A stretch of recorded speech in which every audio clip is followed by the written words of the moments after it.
The majority of Formula 1 fans love to speculate which drivers are the most underrated and overrated. Given I'm one of these F1 fans and enjoy weighing in with my opinions, I thought I'd add to the debate and offer my thoughts on this controversial subject, starting with my most underrated Formula 1 driver.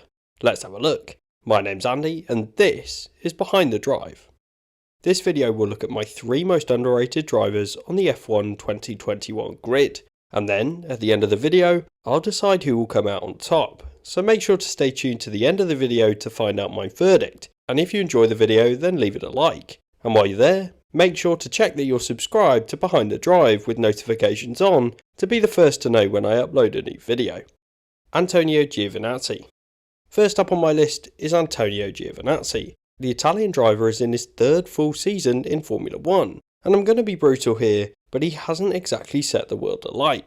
In my view though, while some people see Giovinazzi as a driver that's taking up the seat of somebody who might be more capable from the Ferrari Young Driver Academy, I think that Giovinazzi is one of the most understated drivers on the Formula 1 grid. The Italian has been doing a good job for Alfa Romeo, up against a tough and experienced teammate in Kimi Räikkönen.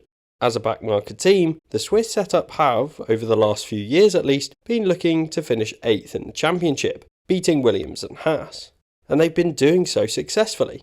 This means that for Gio, it's really just been his teammate that he needs to be beating, and he started off behind the Finnish champion in 2019, but he's now started to match him at most races. In 2021, both Alfa Romeo drivers sit on 1 point at the time of recording, although Räikkönen should be on more than this, having scored points at Imola to have them taken away from him after the race. But certainly in qualifying, Giovinazzi is now a close match to Räikkönen, and this shows his development as a driver. In 2019, Giovinazzi lost this battle 12-9, and he improved in 2020 and beat Räikkönen over the course of the season in qualifying as he sneaked it by 9-8. And so far this season, Giovinazzi has outqualified Räikkönen 6-2 at the time of recording, so at this point in the season he seems to have taken yet another step forward once again. And I would argue that qualifying pace is one of the few metrics that actually shows a decent driving comparison, as championship point comparisons often don't tell the whole story, as circumstances in the races could easily influence a result artificially, particularly when you're looking at the lower end of the order. And on qualifying pace, Giovinazzi has undoubtedly improved over his time in the sport, and it shows that he's developing into a driver that can deliver solid results. By no means do I think that comparing qualifying head-to-heads over time is faultless, and of course there are variants in qualifying as well as the races, but I believe it's a better metric than just looking at outright points. This development path for Giovinazzi is something that I believe has slipped under the radar. The reason for this is the fact that Alfa Romeo have dropped back as a team and slipped away from the midfield pack, and it means that both Giovinazzi and Räikkönen have done relatively worse each season, points-wise. And so whilst Giovinazzi has improved as a driver, he's not achieved better results. In terms of the Italian driver's future, I think he's in the right place at the moment, and is likely to remain on the grid for next year with that Alfa Romeo team. Who knows what he could achieve with the new regulations, as it isn't clear whether the team will take a step forward. But for me, I think he's the strongest driver at that team right now. Lance Stroll. Next up is Lance Stroll, who's one of the most disliked drivers on the grid, and in my opinion, one of the most underrated. The Aston Martin driver is clearly in his seat because he's the son of the team's owner, but unlike some, I believe he's talented enough to be in Formula 1. When Stroll joined the grid in 2017, he was clearly not quite ready for Formula 1. The Canadian driver would have benefited from competing in Formula 2 and improving as a driver during that year. But instead he did his learning in Formula 1 and in the spotlight of the media and fans alike. As a result of this development time, Lance Stroll built up a poor reputation and is the epitome of pay drivers in Formula 1, given he was provided with a paid-for Formula 1 testing schedule with Williams during his time in European Formula 3, as well as a state-of-the-art simulator which supported him during that feeder series campaign. So there's no doubt that the opportunity that Lance Stroll had far exceeded that of his peers coming through the junior categories, including those that were part of Formula 1 academies. And this opportunity continued to get to a stage where he gained his seat with Williams and then in turn his seat with Racing Point. To be frank, money has clearly opened doors for the Canadian driver, but he wouldn't have even been able to knock on those doors if he didn't have any talent in the first place. You can throw all the money in the world at this sport, but if you don't have the skill, then you won't get anywhere. And this skill is evident, as at times Lance Stroll has shown that he has the talent to compete with the best drivers in the world. Even all the way back in 2017, in Stroll's debut year in Formula 1, he achieved a podium finish at his 8th race at the age of 18. He was the second youngest podium sitter ever, only older than Max Verstappen.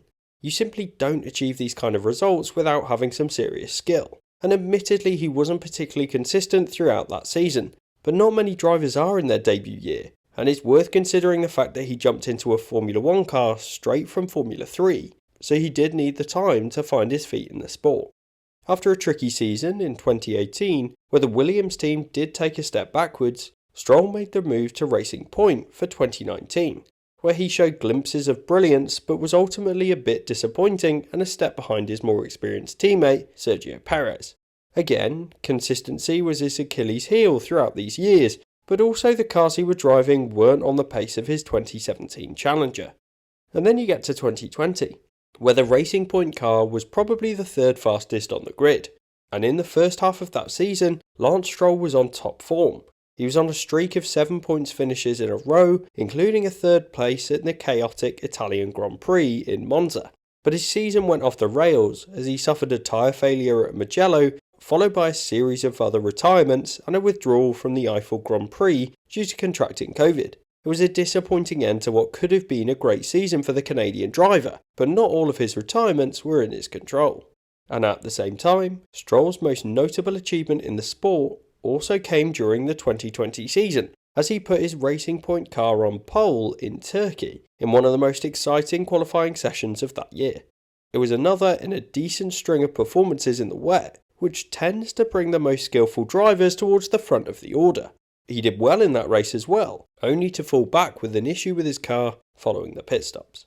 So after his 4 full years in the sport, I do believe that he's proved his worth and shown why he should be on the Formula 1 grid. And this year, he's done okay. He's not achieved a particular standout result yet, but in an Aston Martin car that's not at the level of the Racing Point of last year, he's been quite consistently in the points.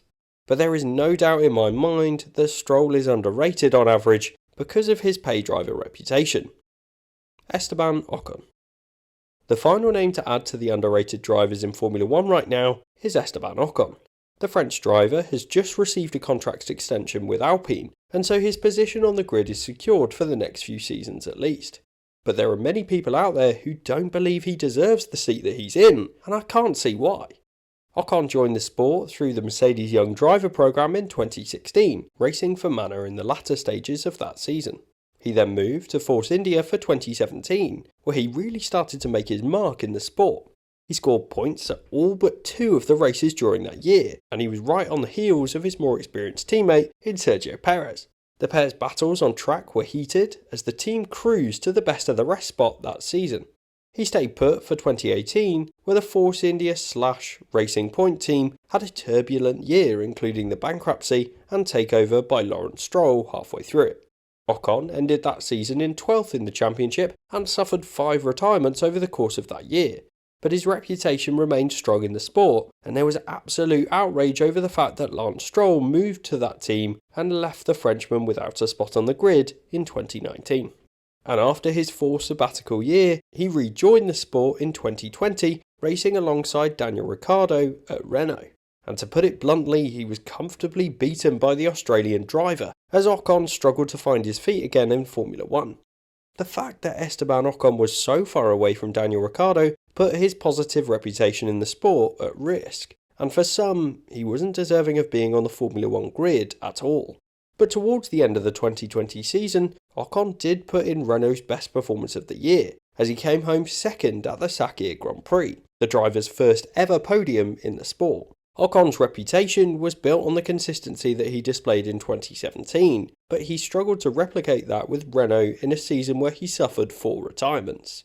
And so coming into this year, many people expected Ocon to be comfortably beaten by Alonso, and that the Spanish driver would dominate him over the course of the season as he did to Stoffel Vandoorne when they were both at McLaren. But so far, he hasn't. as the Alpine drivers have actually been quite evenly matched over the course of the 8 races we've seen so far at the time of recording. So I disagree with the sentiment that Ocon isn't deserving of his place at Alpine. I would say that he's done well to get his 3-year deal with the team, especially given they have some strong juniors in the feeder categories, but he deserves to be on the grid in my opinion, and has clearly built strong relationships with that French team. The verdict. So, who is the most underrated F1 driver on the grid right now? Well, all 3 of the drivers that I've mentioned have their reasons to be the most underrated. Giovinazzi never gets into the conversation, Lance Stroll has a stigma around him as he's a pay driver, and Ocon's inability to keep up with Daniel Ricciardo in 2020 has put him in a bad light. But for me, the most underrated driver is Lance Stroll.